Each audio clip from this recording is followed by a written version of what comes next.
लद्दाख में 4 लोगों को हमारी सिक्योरिटी फोर्सेस सीधे उनके सर और सीने पर गोली मार देती हैं।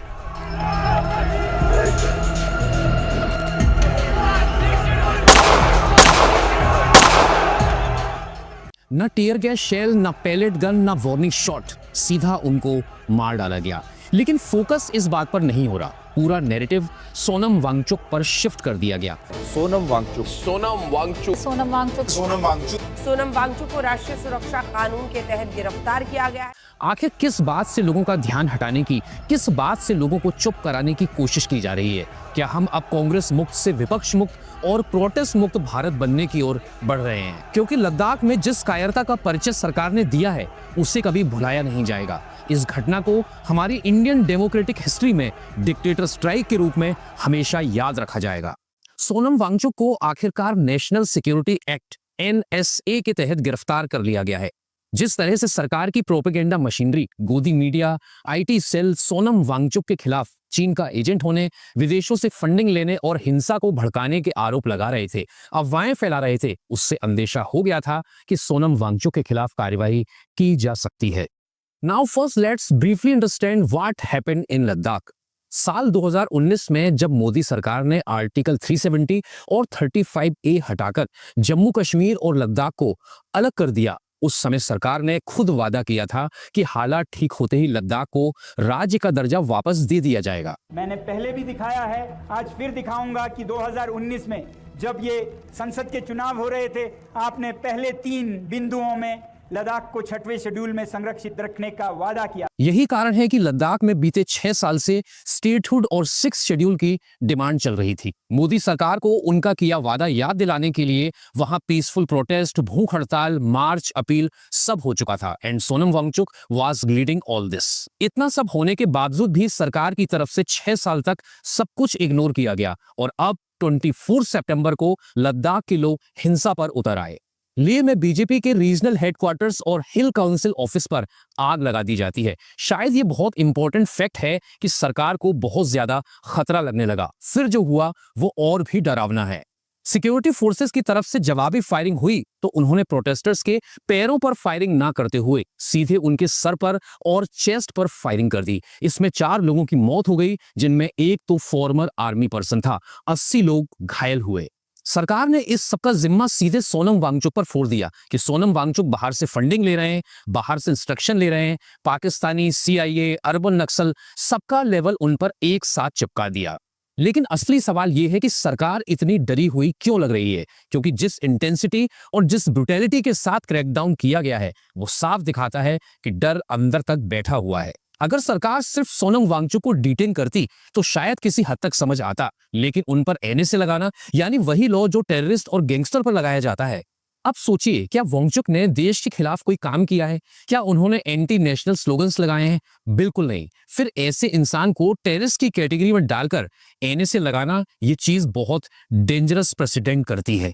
क्योंकि अगर आज सोनम वांगचुक जैसे फेमस साइंटिस्ट, इनोवेटर, एजुकेटर और एक्टिविस्ट को आप टेररिस्ट बता सकते हो तो आप और हम जैसे आम लोगों की तो कोई औकात ही नहीं बचती। इसलिए मैं आपसे बार बार कह रहा हूं कि ये सिर्फ किसी एक इंसान, एक स्टेट की बात नहीं है, ये हमारे पूरे देश की डेमोक्रेसी का सवाल है और सिग्नल बहुत क्लियर है कि देश किस डायरेक्शन में जा रहा है। सरकार ने इस प्रोटेस्ट को दबाने के लिए, इसका दमन करने के लिए जो एक्शन लिए हैं, सरकार की जो क्रोनोलॉजी है उसे समझना आज बेहद जरूरी हो गया है। पॉइंट नंबर 1, ऐसा कौन सा क्राइम किया सोनम वांगचुक ने कि उनका FCRA लाइसेंस कैंसिल कर दिया गया? क्या वाकई में करोड़ों अरबों का घोटाला हुआ या फिर बहाने ढूंढकर वांगचुक को टारगेट किया गया? आइए देखते हैं FCRA वायलेशंस क्या है। सोनम वांगचुक ने 3.5 लाख रुपए कैश में FCRA अकाउंट में जमा किए थे, लेकिन ये कोई ब्लैक मनी या मनी लॉन्ड्रिंग का पैसा नहीं था।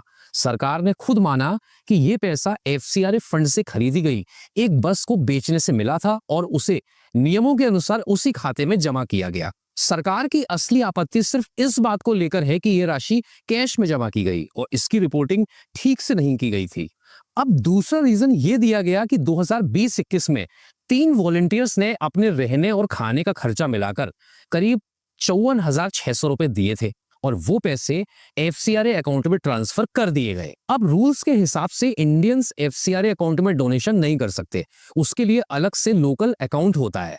लेकिन यहाँ हुआ क्या, वांगचुक के एनजीओ सेकमोल का कहना है कि ये पैसे बाय मिस्टेक एफसीआरए अकाउंट में चले गए। अब आप खुद सोचो, इतनी छोटी सी अकाउंटिंग मिस्टेक को पकड़कर ऐसे पेश किया जा रहा है कि जैसे कोई बहुत बड़ा स्कैम पकड़ लिया हो। मतलब लिटरली 54,600 की बात है और उसको दिखाया जा रहा है कि जैसे करोड़ों का घोटाला हो गया हो। एक और रीजन होम मिनिस्ट्री ने दिया कि वो कहते हैं कि इस ऑर्गेनाइजेशन को करीब 4.93 लाख की फंडिंग फॉरेन सोर्स से मिली थी और ये फंडिंग एलिजिडली इंडिया की सोवरेनिटी पर स्टडी करने के लिए थी। लेकिन असली डिटेल अगर आप देखो तो पिक्चर कुछ और है। ये पैसे एक्चुअली आए थे एक स्वीडन बेस्ड एनजीओ से जो फूड सिक्योरिटी और फूड सोवरेनिटी जैसे इश्यूज पर काम करता है।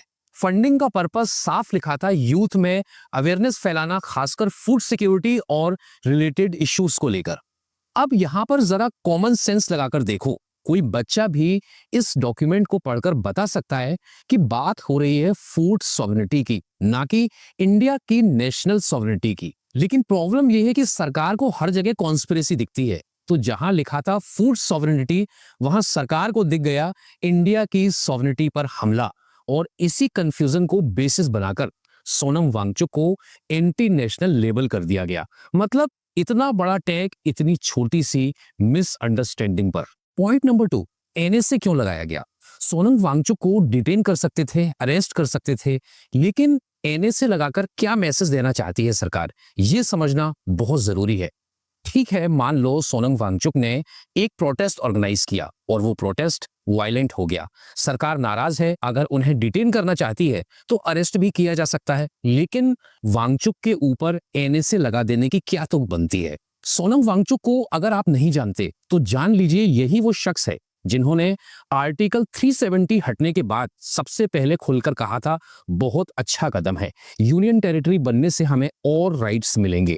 आज उसी शख्स को सरकार ऐसे ट्रीट कर रही है कि जैसे कोई टेररिस्ट हो। ये वही शख्स है जिनसे 3 इडियट की रेंचो का किरदार इंस्पायर्ड था। असल जिंदगी में भी उन्होंने ऐसे ही इनोवेशन किए हैं जो कमाल से कम नहीं है। 2021 में वो भारतीय सेना के लिए सोलर हीटेड टेंट्स लेकर आए, जिससे हमारे जवान लद्दाख की जमा देने वाली ठंड में भी आराम से रह सके। उन्होंने carbon neutral solar buildings design की और पानी की किल्लत से निपटने के लिए आइस स्तूपा यानी कि आर्टिफिशियल ग्लेशियर का आइडिया दिया। यही कारण है कि इन्हें थ्रू आउट द ईयर ढेर सारे अवार्ड से सम्मानित किया गया, चाहे वो रामन मैग्सेसे अवार्ड हो, ग्रीन टीचर का अवार्ड हो या फिर यूनेस्को की तरफ से अवार्ड ही क्यों ना हो।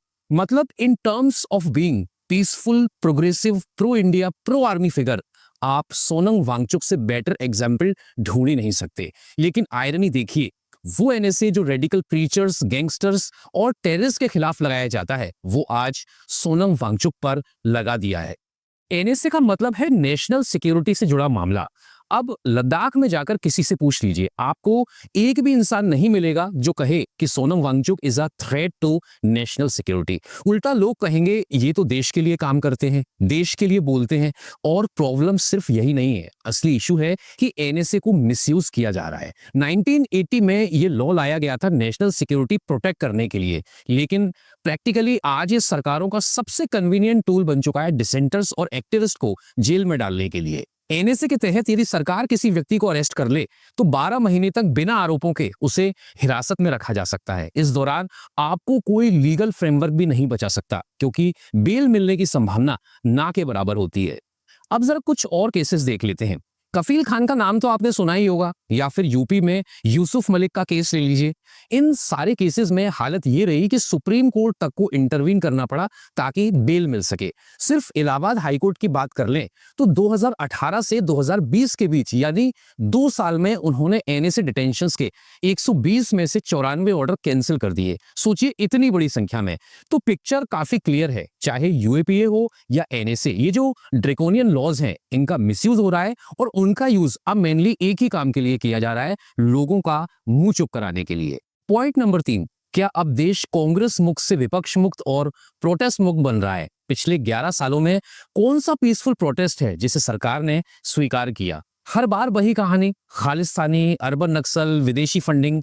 ये पूरा पैटर्न एक टेक्स्ट बुक केस बन चुका है। किसी को बदनाम करना हो तो आईटी सेल और मीडिया मिलकर नैरेटिव गढ़ देते हैं। आज के टाइम में हमारे देश में पीसफुल प्रोटेस्ट प्रैक्टिकली इम्पॉसिबल हो गया है, क्योंकि अगर आप प्रोटेस्ट करोगे तो ऑटोमेटिकली कोई ना कोई नैरेटिव बना दिया जाएगा कि आपको बाहर से फंड किया जा रहा है, मतलब you will be completely tagged. ये बात अब एक्सेप्ट करनी पड़ेगी कि भारत में पीसफुल प्रोटेस्ट ऑलमोस्ट खत्म हो चुका है, और अगर आप प्रोटेस्ट करने निकलोगे तो देखिए आपके साथ क्या होगा। ये है प्रोसेस ऑफ डिस्क्रेडिटिंग समवन। लेकिन आज के वीडियो का सबसे इंपॉर्टेंट पॉइंट ये है कि सरकार का प्लेबुक एक्चुअली काम कैसे करता है। स्टेप 1, पहले प्रिवेंटली डिटेन कर लो। स्टेप 2, उसके बाद क्रिमिनल प्रोसीडिंग शुरू कर दो। स्टेप 3, फिर डिजिटल ब्लैकआउट। स्टेप 4, उसके बाद सबसे क्रूशियल स्टेप डिस्क्रेडिटिंग।